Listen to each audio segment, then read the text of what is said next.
నువ్వు నిన్ను ప్రేమించేవారినే ప్రేమిస్తే నీకేం ఫలం కలుగుతుంది? క్రీస్తుని ఎరగని వారు కూడా అలాగే చేస్తున్నారు. వారికి నీకు ఏం తేడా ఉంది?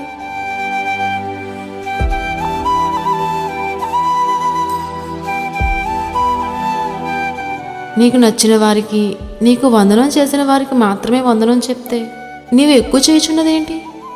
అన్యజనులు అలాగే చేయుచున్నారు కదా. మన పరలోకపు తండ్రి పరిపూర్ణుడు గనుక మనమును పరిపూర్ణులుగా ఉండాలి.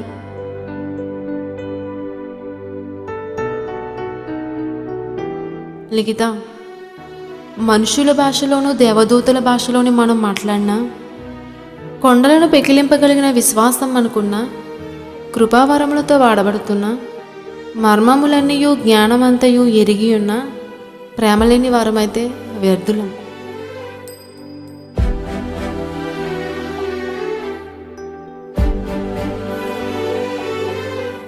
క్రీస్తు ప్రేమ కలిగి దీర్ఘకాలం సహించాలి, దయ చూపించాలి, మచ్చరపడకూడదు, డమ్మముగా ప్రవర్తించకూడదు, ఉప్పొంగక, అమర్యాదగా నడుచుకొనక, స్వప్రయోజనాన్ని మాత్రమే విచారించుకొనక, త్వరగా కోపపడక, అపకారం మనసులో ఉంచుకొనక, దుర్నీతి విషయమే సంతోషించక, సత్యమందు సంతోషించుచు ప్రేమ కలిగి జీవించాలి.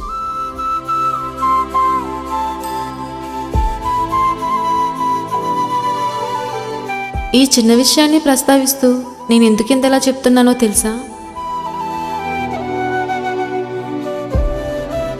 ప్రవచనములైన నిరర్ధకమగును, భాషలైన నిలిచిపోవును. జ్ఞానం నిరర్ధకమగును, ఎందుకంటే మనం కొంత మట్టుకు ఎరుగుదము, కొంత మట్టుకు ప్రవచించదము. కానీ పూర్ణమైనది వచ్చినప్పుడు పూర్ణం కానిది నిరర్ధకమైపోతుంది.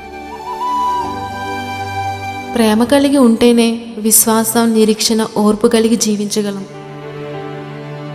లిఖిత, చివరిగా ఒక్క మాట. విశ్వాసము, నిరీక్షణ, ప్రేమ, ఈ మూడిలో నిలిచి ఉండేది శ్రేష్టమైనది ప్రేమే.